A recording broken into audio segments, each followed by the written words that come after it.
സുഹൃത്തുക്കളെ നമസ്കാരം. മറ്റൊരു കുഞ്ഞു വീഡിയോയിലേക്ക് സ്വാഗതം. വിഖ്യാത സാഹിത്യകാരൻ ചലച്ചിത്ര രചയിതാവ് ശ്രീ MT വാസുദേവൻ നായർ വിടവാങ്ങിയിരിക്കുന്നു. ഒരു കന്യാകുമാരി ജില്ലക്കാരൻ്റെ, ഒരു എളിയ സാഹിത്യപ്രേമിയുടെ, ഒരു എളിയ ചലച്ചിത്ര പ്രേമിയുടെ ആദരവ് ഇവിടെ രേഖപ്പെടുത്തുന്നു. ഒരു 20 വർഷങ്ങൾക്കൊക്കെ മുമ്പ് ട്രിവാൻഡ്രം ഹോട്ടലിൽ ഹ്രസ്വ ചിത്രങ്ങളുടെ മേള നടക്കുന്നു. അതിലൊരു ഡെലിഗേറ്റ് പാസൊക്കെ സംഘടിപ്പിച്ച് ഞാനും ഒരു കാഴ്ചക്കാരൻ എന്ന നിലയിൽ പങ്കെടുക്കുന്നു. അപ്പോൾ ആ ഹോട്ടലിൻ്റെ ഇടനാഴിയിൽ വെച്ച് മറ്റേതോ ആവശ്യവുമായി ബന്ധപ്പെട്ടാണെന്ന് തോന്നുന്നു, ഇവിടെ അദ്ദേഹം ഈ ഹ്രസ്വചിത്രമേളയിലൊന്നും അദ്ദേഹത്തെ കണ്ടില്ല. മറ്റേതോ കാര്യവുമായി ബന്ധപ്പെട്ട് ആ ഹോട്ടലിൻ്റെ ഇടനാഴിയിൽ വെച്ച് ഏതാണ്ടൊരു 100 മീറ്റർ അകലത്തിൽ ശ്രീ MT വാസുദേവൻ നായർ എന്ന ഇതിഹാസത്തെ എനിക്ക് നേരിൽ കാണാനുള്ള ഭാഗ്യമുണ്ടായി. പലരും അദ്ദേഹത്തെ നേരിൽ കണ്ടിട്ടില്ല, വായിച്ചും കേട്ടും ധാരാളം അറിഞ്ഞിരിക്കുന്നു എന്ന് പ്രശസ്തർ പോലും എഴുതിയും പറഞ്ഞും കേൾക്കുന്നു. അപ്പോൾ ദൗർഭാഗ്യങ്ങൾക്കിടയ്ക്ക് ഒരു കുഞ്ഞു ഭാഗ്യമായി ഇതിനെ ഞാൻ കാണുന്നു.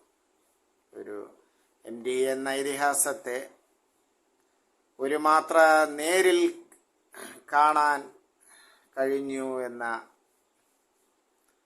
സന്തോഷം ഇവിടെ നിങ്ങളുമായി പങ്കുവയ്ക്കുകയാണ്. അദ്ദേഹത്തിൻ്റെ സാഹിത്യ, ചലച്ചിത്ര, സിനിമ അല്ലെങ്കിൽ മറ്റ് വിഷയങ്ങളെക്കുറിച്ചൊന്നും ഞാൻ എൻ്റെ പ്രേക്ഷകരെ പഠിപ്പിക്കേണ്ട ആവശ്യമില്ല. എന്നെക്കാളും നിങ്ങൾക്ക് അദ്ദേഹത്തിൻ്റെ ചലച്ചിത്ര സാഹിത്യ സംഭാവനകളെക്കുറിച്ചറിയാം. മറ്റൊന്ന്, പിന്നെ മറ്റൊരു സുന്ദര ഓർമ്മ ഇവിടെ ഞാൻ എൻ്റെ പ്രേക്ഷകരുമായി പങ്കുവയ്ക്കുന്നത്, അതും 20 വർഷങ്ങൾ കഴിഞ്ഞിരിക്കുന്നു. മാതൃഭൂമി ആഴ്ചപ്പതിപ്പിൻ്റെ പത്രാധിപരായ ശ്രീ MT വാഴുന്ന കാലം. അപ്പോൾ ഈ ഡോക്യുമെൻ്ററിയെ സംബന്ധിച്ചെന്തോ വലിയ ലേഖനങ്ങളൊക്കെ മാസികയിൽ പ്രസിദ്ധീകരിച്ചിരുന്നു. അതിനെ അവലംബിച്ചുകൊണ്ടൊരു കത്തിൻ്റെ രൂപത്തിൽ വായനക്കാരുടെ കത്തുകൾ പങ്ക്തിയിലേക്ക് ഞാനൊരു കത്തയക്കുകയുണ്ടായി. പ്രസിദ്ധീകരിക്കുമോ എന്ന സംശയമുണ്ടായിരുന്നു. പക്ഷേ മൂന്നാമത്തെ ആഴ്ച അത് ആഴ്ചപ്പതിപ്പിൽ പ്രസിദ്ധീകരിച്ചു വരികയുണ്ടായി. എൻ്റെ ആ കത്ത് യാതൊരു എഡിറ്റിങ്ങും കൂടാതെ. അന്ന് ശ്രീ MT വാസുദേവൻ നായരായിരുന്നു മാസികയുടെ പത്രാധിപർ. അതും ഒരു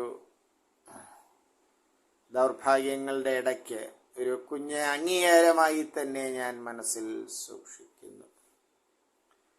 പിന്നെ MTയുടെ മഞ്ഞ് എന്ന നോവൽ കോളേജിൽ പഠിക്കാനുണ്ടായിരുന്നു. ഭാഷാപരമായ, അന്നത്തെ അന്നും ഇന്നും പരിമിതമായ സാഹിത്യ സംബന്ധിയായ അറിവുള്ള ഞങ്ങളെപ്പോലുള്ള വിദ്യാർത്ഥികൾക്ക് അതിൻ്റെ ആ ഭാഷ എന്നും ഒരു ആവേശമായിരുന്നു. ആ മനോഹാരിത ഞങ്ങൾ വിദ്യാർത്ഥികൾ അന്ന് ആസ്വദിച്ചിരുന്നു. ആ മഹാത്മാവിന്, ഈ എളിയവൻ്റെ ആദരവ് ഇവിടെ രേഖപ്പെടുത്തുന്നു. നന്ദി, നമസ്കാരം സുഹൃത്തുക്കളെ.